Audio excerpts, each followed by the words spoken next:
From the Evening Standard in London, I'm David Marsland, and this is The Leader. I think they should have given us a lot more notice than what they give us. They did say they were supposed to be doing the announcement on the 7th, and they brought the earlier for a week, hence we've got to go home earlier. The government decides what we're doing, we just follow. Frustration at Faro Airport in Portugal as Brits scramble out of the country before the amber list deadline falls. It's not just the passengers complaining, airlines are too. On Twitter, when one of its customers got in touch about the chaos, EasyJet very clearly blamed the rush on what it called the government's sudden decision to move the country off the green list. Once again, questions are being asked about how Downing Street's making decisions during the pandemic. There will one day be an inquiry into coronavirus. That's not scheduled until spring 2022. But it appears there are questions being asked about that too. An Evening Standard poll by Ipsos MORI showing a majority want it to happen this year. Our political editor Joe Murphy's here. Joe, what does the survey say? Well, you might remember that a couple of weeks ago, Boris Johnson announced he would finally give a sort of start time for the independent inquiry that people have been campaigning for, and said it would start next spring. So this survey asked whether the public agree with that. Keir Starmer for Labour definitely disagreed with it, saying it should start this summer. Well, now we know the public view. Only 17% support the Prime Minister that it should be next spring, whereas a total of 56% think it should be this year. That's 39% who say this summer, the earliest possible time, and 17% who say in the autumn. But clearly, the Prime Minister's out of step with the public on this one. But is the Prime Minister really likely to bring that inquiry forward?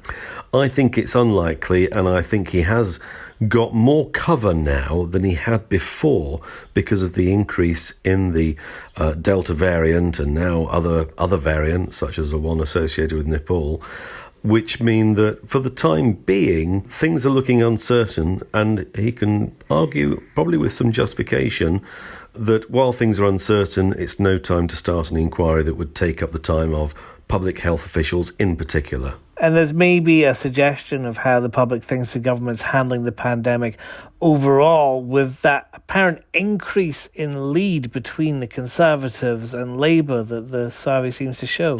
Yes, we're seeing extraordinarily buoyant Conservative leads ever since the start of the vaccine rollout. And at the same time, we've seen Keir Starmer getting into trouble for his own ratings. And today, the Conservative lead stretches to a full 9 points. That's an increase of 5 points since April's survey by Ipsos MORI. You've got the Tories way ahead on 44%. That is an extraordinary result for a mid-term government at any time, let alone one in the middle of a pandemic, which is harming so many jobs and lives.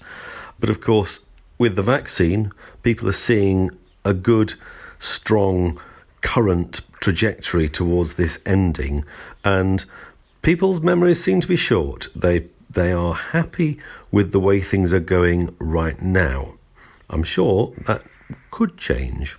And that kind of vulnerability is also being shown with the way that people are looking at how Matt Hancock, the health secretary specifically, has handled the pandemic. Yes, people are less inclined to view favourably his personal handling of the pandemic, and that drop seems to coincide with the evidence given a few weeks ago by Dominic Cummings, the former number 10 aide, who gave what was lacerating evidence to the Joint Science and Health Select Committees about the handling of the pandemic. In particular, he accused Matt Hancock of lying on multiple occasions, in particular about whether people released from care homes were going to be tested for COVID or not. Matt Hancock's denied that particular allegation, and again we've now got a public verdict on these two men, and which of the two would you most trust to be telling the truth on this very, very critical matter? And the answer is 18% say that they would believe Dominic Cummings, famous for his Barnard Castle eye test, of course. And 35% say they'd trust Matt Hancock most. So Matt Hancock winning by almost 2-1 there. But there's a sting in the tail here, which is that 34% say, actually, the answer is neither of them. Joe, does something like the chaos we're seeing at the airports in Portugal right now, the confusion over the red, green and amber travel list that we have, do those kinds of things add to the pressure being put onto the government over this coronavirus inquiry? I think anything that increases people's sense of unfairness or resentment could suddenly translate into pressure for the inquiry, or indeed pressure on the government in multiple different ways.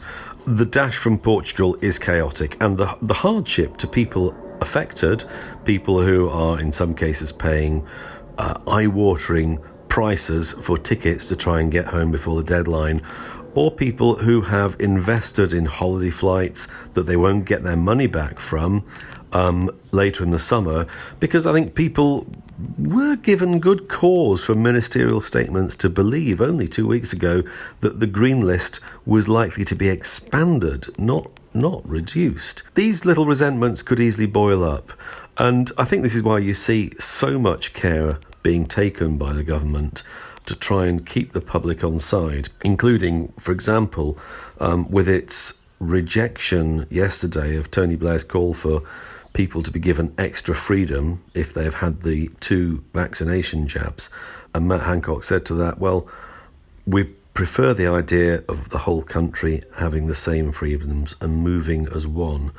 This is all to try and keep people together, keep public opinion broadly stable at a time when, frankly, surely no government has been in such a difficult situation. And you can read more from Joe at standard.co.uk. Follow our live blog for the latest updates on coronavirus and more. This podcast is back tomorrow at 4 p.m.